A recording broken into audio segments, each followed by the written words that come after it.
When I was looking at the numbers, I saw who's down is the miners, and no surprises there given the picture around global growth. But I'm seeing now the market seems to be bouncing up. Have you heard anything? Yeah, look, generally on the day today, it's fairly low volumes on the back of the FTSE being closed for the next 2 days.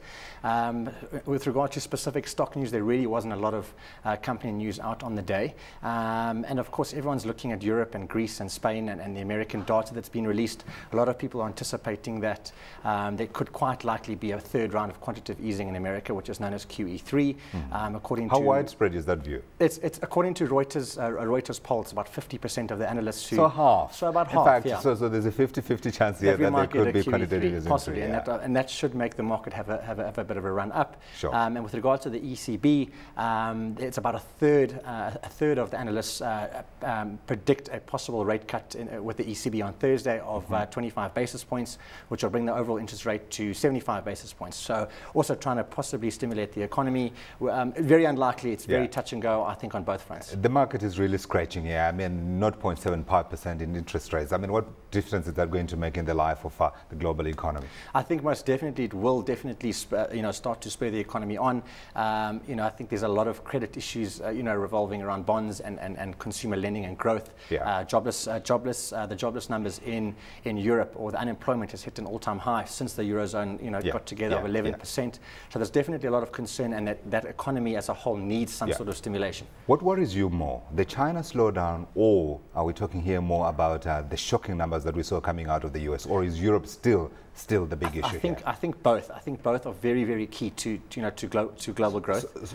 So China and the US. China and the US and Europe, I think. Because we know Europe is sick anyway. Yeah. Well, but I mean, so is America, for that matter. In fact, today we had factory orders out of the States. Yeah. They expected an increase of 0.2%. It came in at a decrease of 0.6%. So, that was also adding to the jobs data on Friday and the employment report, which was a shocker.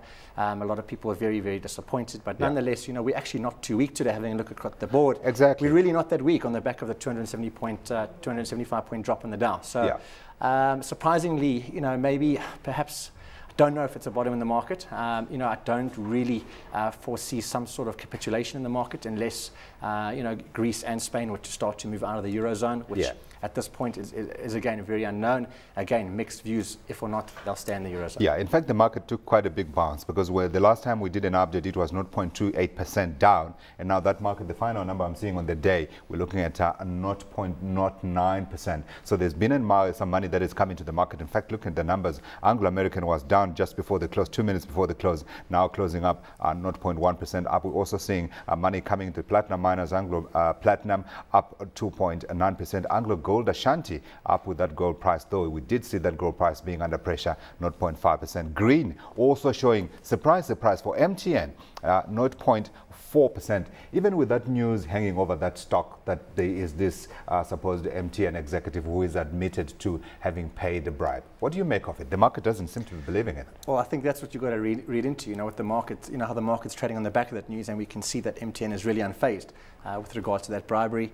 I think there was Chris Killowen, he was involved in some sort of bribery to the ambassador to Iran. Yeah. And I think it's going to take a long time for, a lot of the, news to come out of that story. Yeah. But talking about the telcos, Telkom actually released a trading update. So that was one of the trading updates, or some sort of news-specific stock-specific news that was out in the market. Telkom, they're actually up at some stage today. They've been down for the last couple of days. There was a huge sell-off end of last week because Telkom actually moved out of the MCSI index, and Mr. Price and Assor moved in, for example. So, it's been under a lot of pressure, Telkom.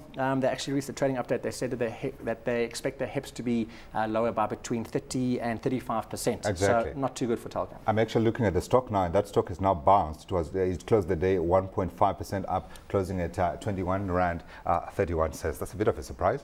Yeah, it is. Look, it seems the government definitely doesn't want the Korean money with, KT Corporation. Yeah. They've, of course, as we know, they've rejected that, and it seems, apparently, according to the CEO, it seems very unlikely that that deal will be brought forward again. They've been working on it for the last 8 or 9 months, and apparently they're very very, very close, yeah, to K2 Corporation taking that 20% stake for 3.3 billion, which was lowered from 4.7 billion. So, and it seems they don't want the cash.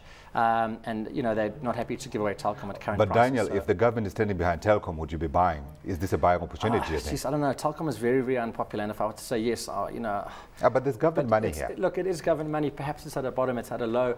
The fact that they're saying no, we're not interested in K2 Corporation, maybe it's somewhat is quite positive, and maybe that's why the stock is up on the day. Yeah. But nonetheless, they've paid big dividends before, and they, it seems like they haven't preserved the cash for any specific reason. So why would they need that cash injection? But also, they're looking at getting the whole country, quite quickly onto their new ADSL that they're starting to unroll now. So maybe things will come positive in the next couple of years. Perhaps things will change for Telkom. Everybody's kicking them now. Let's take a look at how that market actually performed, and we'll take a look at the sectors on the JSE. That's on the all-share index. The last time I looked, I saw the miners were the big draggers there, and that still was the case. They were the only, in fact, sector that was down on the day, down 232.84 points, 0.5% on the day. The banks are closing in the black, as well as the financial 15, as well as the industrial 15, which of course includes that MTN stock.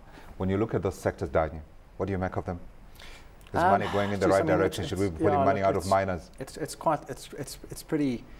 pretty separated between the resource sector and the rest of the market. So the resource sector has been terrible. Yeah. I've actually said that I think the resource sector, has to be close to a buy at, around these sort of levels. I don't see too much more downside, unless the market capitulates with a huge bout of selling, which is very likely. But I think it seems like they're trying their best, the ECB and the US Fed, to try and stimulate the economies and try and keep the Eurozone together, which hopefully is the case. To make that call, if it's the right thing to do, I don't know. I'm not a politician. I'm not an economist. I don't know what the right thing to do is. I don't know if it would be better for Greece to be out of the Eurozone or in, etc. So, but I think having a look at the sectors, the banks have been holding up strong. The retailers have been holding up strong. The inclusion of Mr. Price and MCSI talking about the retailers is very, very positive.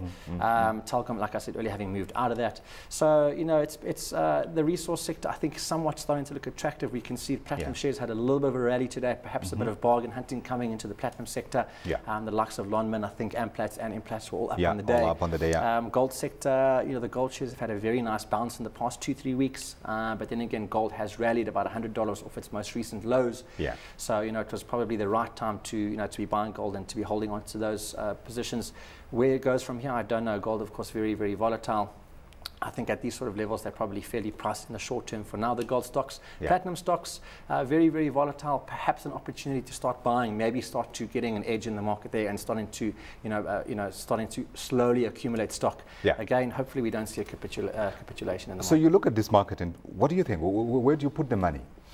I think, as a short-term trader and as a short-term investment, one has to be extremely, extremely careful and extremely disciplined and diligent in terms of trading. But isn't this the time to make money? Because they say that when volatility increases, you're nearing that bottom. Because it's tough to call the bottom of the market, isn't it? Yeah, look, it's very difficult. The JSE All-Share Index is trading at a PE. I've actually written it down here. I think it's at about 11. So, historically, it's generally cheap. If you take the resource sector out of that current PE of the all-share, it's probably a lot higher.